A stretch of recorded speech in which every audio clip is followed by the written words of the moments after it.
आप जैसे और हम जैसों की क्या औकात है। क्या बताते हैं, अब जैसे एक पोलैंड देश का पूरा मंत्रिमंडल एक वायुयान के द्वारा एरोप्लेन से किसी नेता के शोक व्यक्त करने के लिए जा रहा था। पूरा मंत्रिमंडल जिसमें 96 सदस्य थे, व्यक्ति थे, सारे एमपी, प्रधानमंत्री और अन्य मंत्रीगण, और दुर्घटनाग्रस्त हो गए। जा रहे थे दूसरे का शोक व्यक्त करने और आप ही मृत्यु को प्राप्त हो गए। आप तो केवल एक छोटी मोटी कोई कोठी की आशा लगाए बैठे होगे, कोई बेटा या बेटी की, या कोई छोटी मोटी प्लाट हो जावे, कोई नौकरी मिल जावे। और उन मंत्री और प्रधानमंत्री, उनकी कितनी आशाएं होंगी, वो किस आशा को लेकर जी रहे थे। और एक पल में वो आशा तो पूर्ण हुई नहीं, शरीर पूर्ण हो गया, जीवन पूर्ण हो गया अचानक, ऐसे गंदे लोक में। और हम ये बच्चों वाले खेल खेल रहे हैं। परमात्मा कहते आपकी बुद्धि को चोर ले गए, आपके पास है नहीं। बहुत से प्रमाण हैं आपके सामने। एक आंध्र प्रदेश का मुख्यमंत्री, एक अरुणाचल प्रदेश का मुख्यमंत्री। अब मुख्यमंत्री हेलीकॉप्टर से जा रहा था और उसकी इंतजार में ना जाने कितने लोग आशा लिए खड़े थे, उनसे ये मांगेंगे, उनकी आरती उतारेंगे, उनको माला डालेंगे, और वो पता नहीं क्या क्या उम्मीद लेकर जी रहे थे। और एक्सीडेंट को प्राप्त हुए। तीसरे दिन लाश मिली उनकी, गिद्दड़ घसीट रहे थे उन लाशों को। तो पुण्यात्मा, परमात्मा हमें समझाना चाहते हैं, राम नाम कड़वा लगे, राम नाम कड़वा लगे, ये मीठे लगे दाम, दुविधा में दोनों गए, भाई माया मिली ना राम। परमात्मा पाने के लिए हमने इस माया का लालच छोड़ना पड़ेगा, और परमात्मा में हम दृढ़ हो जाएंगे तो माया तो छाया की तरह आपके साथ रहेगी। पर यह विश्वास आपको हो नहीं पाता, क्योंकि हम परमात्मा से मिलने वाले लाभ को अभी तक प्राप्त नहीं कर पाए। इसलिए हमें अविश्वास सा बना हुआ है। जैसे अन्य संतों से दीक्षा प्राप्त जितने भी भक्त हैं, वो भक्ति भी श्रद्धा से करते हैं, लेकिन परमात्मा से मिलने वाला लाभ उन्हें प्राप्त ना होता, जिस कारण से वो अन्य विकार भी और छल कपट, वो उसी तरह की क्रियाओं में लीन रहना पड़ता। तो दास ने संडे का सत्संग करने जाना था, और शुक्रवार को हमारे गुरुदेव के जो शिष्य थे, उनका कोई रिलेटिव आया हुआ था, और वहां कोई वृद्धा की मृत्यु हो गई थी, उसका शोक व्यक्त करने आया था। शनिवार को वो जा रहा था। हमारे भक्तों ने, गुरुदेव जी के भक्तों ने उनसे कहा कि आप सत्संग सुन के जाना, आज रुक जाओ सैटरडे को, और कल संडे को सत्संग होगा, फिर चले जाना। वो कहने लगा मुझे बहुत आवश्यक कार्य है, एक पार्टी से मेरा एग्रीमेंट होना है, और वो कल संडे को आएगी, उससे पहले मैंने उनके लिए रेस्टोरेंट बुक कराना है, ऐसे करना है, वैसे करना है। उनके रिश्तेदारों ने, जो भक्त हैं, उन्होंने बार बार उसे प्रार्थना की कि आप सत्संग सुनो। अब 12-1 तो बज ही गया है, कल रुक जाओ, कल सत्संग सुनना। 9 बजे से लेकर 11 बजे तक 2 घंटे सत्संग होगा। ये गर्मियों का मौसम था। उसने कहा कि नहीं, आपको नहीं मालूम, कल जो मेरा एग्रीमेंट होना है उसमें मुझे 5 लाख रुपए का बेनिफिट होगा। तो उन्होंने कहा कि आप सुबह निकल जाना, 4 बजे कल मीटिंग बता रहे हो संडे को, यहां से 11 बजे सत्संग समापन होगा, आप चले जाना। 12 बजे चलोगे तो भी 3 बजे पहुंच जाओगे, 4 बजे पहुंच जाओगे। कहने का भाव ये है कि उसने उनकी एक नहीं मानी, और जैसे तैसे वो चला गया। अंबाला के पास जाकर एक बजरी का भरा हुआ ट्रक खड़ा था, उसके पिछले व्हील निकाल रखे थे, कोई डिफेक्टिव हो जाने के कारण जैक लगा रखा था। अब उसने तो एग्रीमेंट दिखा था, 5 लाख रुपए दिखे थे। अंधा हो रहा था माया में। पूरा परिवार बैठा था, 4 सदस्य थे, एक बेटा, एक बेटी, उसकी पत्नी और वो स्वयं। वो मारुति कार थी, पूरी स्पीड से जा रहा था और वह करड़ाई आ रही थी उसकी, उस ट्रक के नीचे जाके टकराई वह Maruti car. At the spot तत्क्षण चारों के चारों मर गए, कचूमर निकल गया। अब चाट ले उस 5 लाख के बेनिफिट ने, सिर पर धर ले। परमात्मा हर बार कहते हैं तुम कहां मूर्ख बने बैठे हो, किस काम लगे हुए हो, जो काम तुमने करना था वो छेड़ा भी नहीं है। तो परमात्मा कहते हैं राम नाम कड़वा लागे, ये मीठे लागे दाम, और दुविधा में दोनों गए, माया मिली ना राम।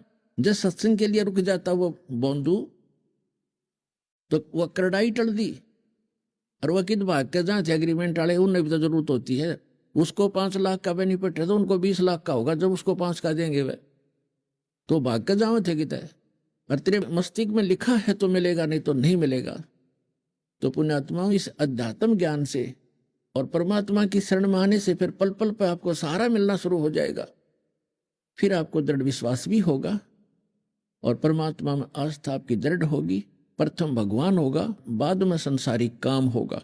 अब हम पहले संसारिक काम को रखे हुए और बाद में सेकंड भगवान को, कभी समय मिला तो याद कर लेंगे, ना तो काम जरूरी है।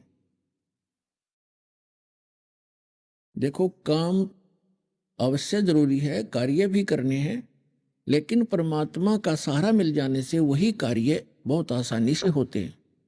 जैसे पहले हमने देखा दास का जन्म एक किसान परिवार में हुआ, तो पहले हाथ से हमारी माताएं आटा पीसा करती थी, हाथ से हमारे माता पिता पशुओं का चारा काटा करते थे। एक मशीन चल रही थी सर्कल वाली, एक चक्कर से की,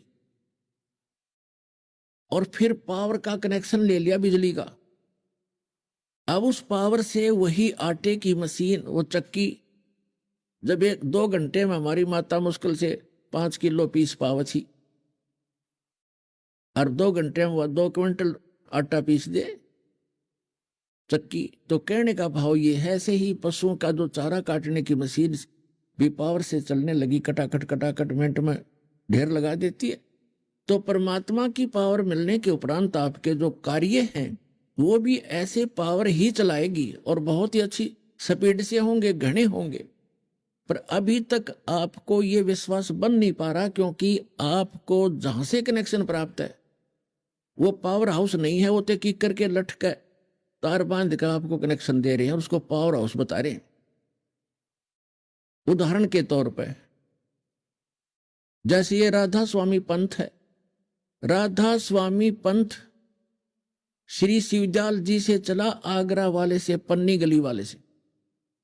उनका कोई गुरु नहीं। अपने आत्माओं जब गुरु नहीं है तो वो पीछे कनेक्शन है नहीं किसी से।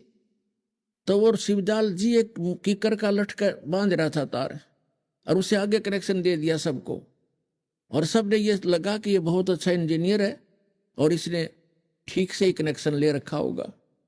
और जिस कारण से आज 20-20 वर्ष राधा स्वामी, धन धन सतगुरु और ये जय गुरुदेव और जितने भी ये उससे निकले हुए पंथ हैं वो सारे ऐसे ही समझो। अब 20-20 साल वहां भक्ति करके आज वो उजड़े पड़े हैं और रोते हैं बेचारे। कोई कहता बेटा मर गया, बेटी मर गई, विधवा होगी लड़की, और मेरे भी 36 रोग शरीर में है, लुट गया पिट गया। अब उनको समझ में आने लगी है कि किकर का लटका बांध रहे थे, कनेक्शन भगवान से पावर कनेक्टेड नहीं थी उनकी, तो लाभ कैसे हो। और यहां देखो 10-12 वर्ष से जो कनेक्टेड है नाम से, आज उनके कितने सुख हैं आप गिन नहीं सकते, इतना सुख दिया भगवान ने।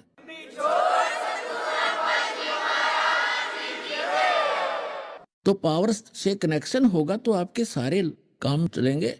और दूसरी बात यह कि आपने यहां से दीक्षा ले ली, आपका कनेक्शन तो हमने जोड़ दिया, आपने जाकर के वही नियम भंग कर दिए, वहां कनेक्शन कट गया। फिर आप आते चक्कर भी लगाते रहते हो और कहते हो हमें तो नाम भी ले रखा, कोई लाभ नहीं हो रहा। तो कनेक्शन कट गया, वो पावर मिल नहीं रही आपको, तो लाभ कैसे होंगे। तो आपने कनेक्शन को ठीक रखना है, मर्यादा भंग नहीं करनी। यहां ऑटोमेटिक कनेक्शन कटेगा आपका। आप जरा सी भी मर्यादा भंग कर दोगे भगवान साथ नहीं देगा। कबीर साहब कहते हैं जब लग अंसा हमरी आना, और काल लगे नी तेरा बना। फिर परमात्मा बताते हैं कि जब तक ये जीव हमारी मर्यादा में रहेगा, आन आन कान बोलते हैं हमारे देसी भाषा में, आन माने मर्यादा में रहेगा, और तब तक काल का कोई अटैक नहीं होगा।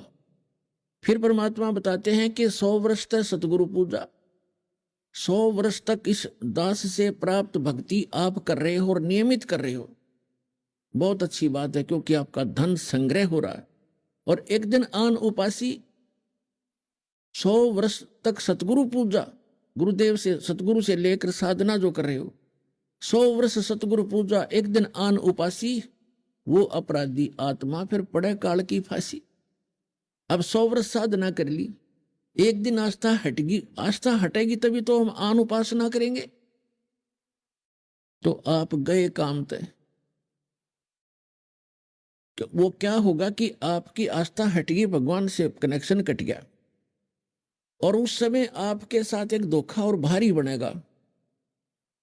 जिसने 5-7 वर्ष तक, 4-5 वर्ष, 10 वर्ष ये सत साधना कर ली, फिर सुख तो स्वाभाविक होंगे ही होंगे आप, क्योंकि सुख सागर है ये भगवान। और फिर आपके मन में मस्ती आवेगी, आपका कनेक्शन भी कट जाएगा। आप आन उपासना करोगे या कोई और गलती कर बैठोगे, और गलती पे गलती करते भी रहोगे और आपको हानि कुछ नहीं हो रही होगी, तो आप और उत्साह बढ़ेगा आपका नाम तोड़ने में। लेकिन आप भूल चुके होगे उस समय कि जो आपको सुख हो रहा है, अभी कोई आपत्ति कनेक्शन कटने से, नाम कटने से भी नहीं आ रही है, आपका इन्वर्टर चार्ज हो गया। अब बेशक डिस्कनेक्ट रहे इन्वर्टर, आपने वो चार्ज कर लिया, और उस जब तक वो जितना चार्ज है उससे आपको लाभ हो रहे होंगे, लेकिन आगे कनेक्शन ना होने से आगे उसमें चार्जिंग नहीं हो रही, जिस कारण से एक दिन ऐसा आएगा आपको सर्व सुविधाएं ऑटोमेटिकली समाप्त हो जाएंगी। उस समय आपकी आंख खुलेंगी तो उस समय बहुत देर हो चुकी होगी। इसलिए आप जी से दास की प्रार्थना है कि मर्यादा में अवश्य रहना, नहीं तो आपने उलाने दे जाओगे कि नाम भी ले रखा है, पाठ भी करा लिया, जोत भी चढ़ा दी, 2 वर्ष हो गए नाम लिए, न कोई लाभ नहीं हो रहा। यह कोई हो सकता है? अगर कनेक्शन ठीक रहे और आपकी मशीन ठीक है, फुल पावर से 3 फेज से कनेक्शन है, मोटर ना चल है, यह हो सकता है? तो यहां परमात्मा कहते हैं सतगुरु के दरबार में कमी काहे की ना, अनसा मौज नहीं पावता तेरी चूक चाकरी में। इस सच्चे दरबार में कोई कमी नहीं किसी भी वस्तु की। आपको मौज नहीं बख्श रहा भगवान, तो आपकी कोई सेवा में, आपकी पूजा में, आपकी कोई मर्यादा में चूक है। उसको अपनी को सुचारू करो, फिर लाभ लो भगवान के। तो दास जो कहना चाह रहा था, इसे गंदे लोग में हम रह रहे हैं, यहाँ एक पल का भरोसा नहीं, और वो माया धरी धराई रहेगी उस बाई की, पूरा परिवार नाश हो गया 5 लाख के चक्कर में। और परमात्मा कहते हैं हमारी शरण में रहो, आपका कोई कार्य में बाधा नहीं आने दूंगा, लेकिन कार्य हो हमारी मर्यादा अनुसार। एक तो पुण्यात्मा आप सभ्य समाज हो, शिक्षित समाज है, पूरा विश्व है, लेकिन इधर थोड़ा सा भी माइंड डाइवर्ट हुआ ही नहीं है। जो साधना कर रहे हैं उन संतों के पास, नकलियों के पास, उनसे उनको परमात्मा वाला लाभ